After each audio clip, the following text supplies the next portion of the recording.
This answer right here, Joe Schoen's answer to that question is all the reason that I need to move on from him and Brian Daboll after this year. I've given a lot of reasons for and against keeping him, moving on. I'm leaning towards moving on, and this solidified it for me. We don't need to see another season of this crap. I think going into the season, we didn't know Evan Neal wasn't going to be available. And we knew Eluemunor has versatility. He's played 4 spots on the offensive line, so that wasn't necessarily the plan. We knew Eluemunor could play either or, and it would give you optionality. If Evan Neal was healthy, and unfortunately he wasn't healthy till the start of the year and missed the majority of camp, so we knew we had options. Josh Ezeudu is in there working hard. Everyone's working hard, dude. Carm's a really good coach, has confidence in Jermaine, and we're going to continue to develop Josh. He's got position flexibility at guard and tackle. No, he doesn't, which is important for this league. Josh started off a little slow in the Philadelphia game, and then I thought he settled in well. And, we're going to keep working with him and, see how it continues to progress under Carm, offensive line coach. That made me lose my shit.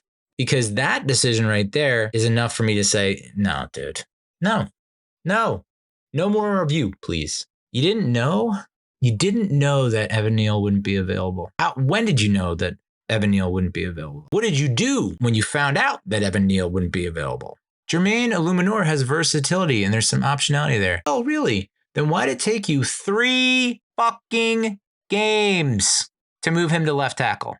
That's a question that wasn't asked. You said that Eluemunor has versatility and optionality gives you your best option. Why didn't you move him from right tackle to left tackle? Why did it take you 10 games to put Evan Neal in the lineup? Why did you think that old Mother Hubbard off the practice squad would be a good left tackle instead of Eluemunor or Evan Neal? The offensive line, my God. If I'm ever a general manager, which I will never be, but if I ever get lucky enough to be in that position, the first number 1 and number 2 priorities, not the quarterback, offensive line, defensive line. Protect the quarterback, sack the quarterback. Protect the quarterback, sack the quarterback. Literally 1 and 2, 1 and 2, 1 and 2, 1 and 2. That drove me nuts. And you keep signing tackles out the practice squad. So this is where I get lost in the sauce, my friends. You saw how 2023 panned out. Offensive line, dear God, has to be your number 1 priority. Yes, wide receiver 1 would be nice to help out Daniel. Offensive line had to be a priority. With it being a priority, you didn't draft any offensive linemen. You went out and signed free agents. Runyon, GVR, last minute.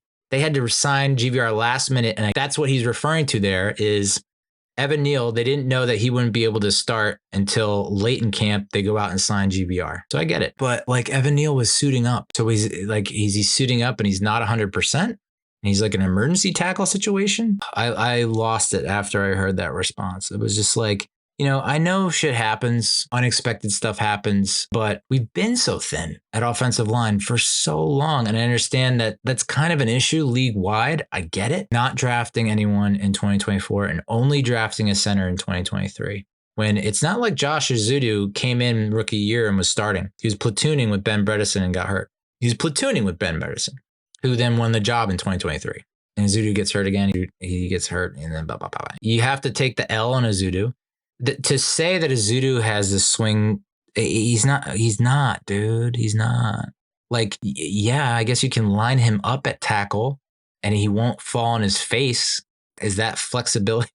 I don't see it, but we'll continue to work with him. And he's working hard. But I think you have got to go out and get a tackle in the draft and in free agency. You have to double down on that shit. And it's okay to carry Evan Neal, Eluemunor, Andrew Thomas, a free agent tackle, and a drafted tackle.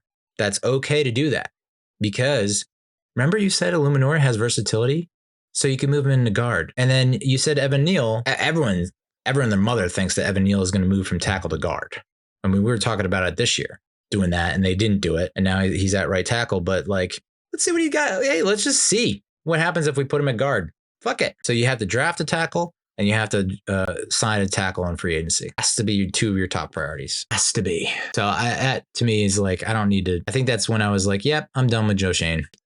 They're working hard. It's But if you're making mistakes, how are you? Are you learning from the mistakes, or you keep making the same mistakes? It feels like you keep making the same mistakes.